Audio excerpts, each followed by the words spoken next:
आज हम इस वीडियो में बाबा रामदेव जी के जीवन के इतिहास के बारे में जानेंगे।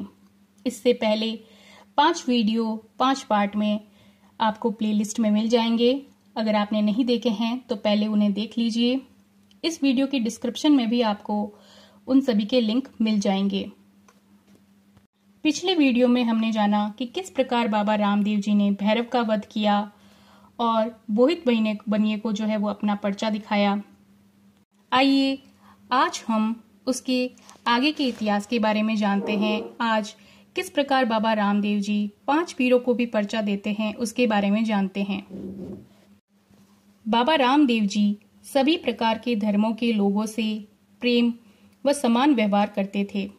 उस समय बाबा रामदेव जी की ख्याति को मक्का और मदीना में यशोगान सुनकर मक्का से 5 पीर उनकी सिद्धता को देखने के लिए रोणेचा आए थे।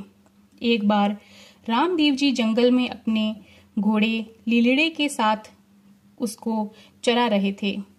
उन्होंने बाबा रामदेव जी को देखकर उनसे रामदेव जी के बारे में ही पूछ लिया। तब उन्होंने रोणीचा की तरफ इशारा करके कहा कि वहां रहते हैं। बाबा रामदेव जी ने कहा, पीर साहब, आप नित्य कर्म शौच आदि निवृत्त होकर थोड़ा विश्राम कर लीजिए। तब उन 5 पीरों ने वहीं दातुन कुल्ला करके जो दातुन थे उसे वहीं पर फेंक दिया। उस दातुन की डंठली से 5 पीपल के वृक्ष खड़े कर दिए। दातुनों को पीपल के वृक्ष के रूप में देखकर पीर आश्चर्य में पड़ गए। इसके पश्चात शाम को नमाज अदा करके 5 पीर चरवाहे के साथ में रुणीचे की ओर चल दिए।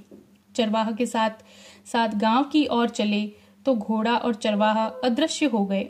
उसी समय सामने से उसी घोड़े पर सवार होकर बाबा रामदेव जी अपने वास्तविक रूप में पीरों के पास पहुंचकर अपना जो है वो परिचय पूछा उनका और पीरों को सम्मान के साथ अपने महल की तरफ लेकर चल दिए।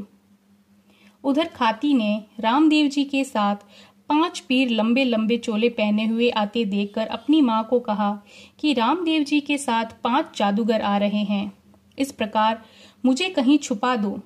इस पर मुस्लिम माँ ने उसे अंदर के कमरे में कंबल डालकर सुला दिया। रामदेव जी उन 5 पीरों को लेकर अपने महल में आए और उन्हें वहीं खड़े रहने को कहकर अंदर गए और एक छोटी सी जाजम लेकर आए और उन्हें बैठने के लिए कहा। इस पर पीरों ने कहा कि इस छोटे से जाजम पर हम 5 किस प्रकार बैठेंगे। उन्होंने कहा, आप बैठो तो सही। इस प्रकार एक पीर के बैठने पर वह जाजम उतनी ही और बढ़ गई। इस प्रकार 5 पीरों के बैठने पर भी वह जाजम उतनी ही खाली थी। इस पर उन 5 ने सोचा कि यह तो कोई मदारी या जादूगर है।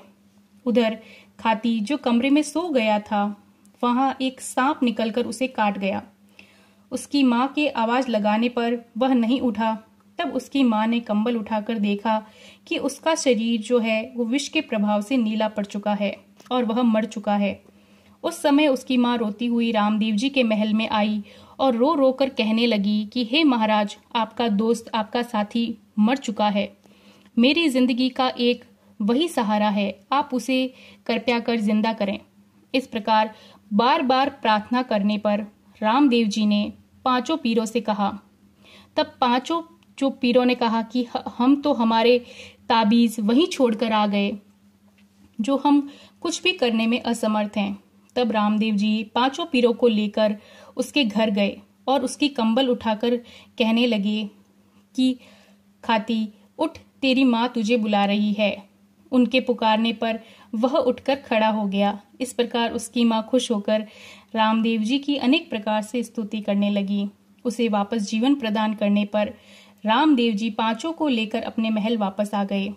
उसके पश्चात रामदेव जी ने उन्हें भोजन के लिए आमंत्रित किया। इस पर पीर कहने लगे कि हम दूसरे बर्तनों में भोजन नहीं करते और हमारे बर्तन मक्का में ही रह गए हैं, उनके बिना हम भोजन करने में असमर्थ हैं। इस पर रामदेव जी ने कहा कि आपके बर्तन आ जाएंगे, आप भोजन कीजिए।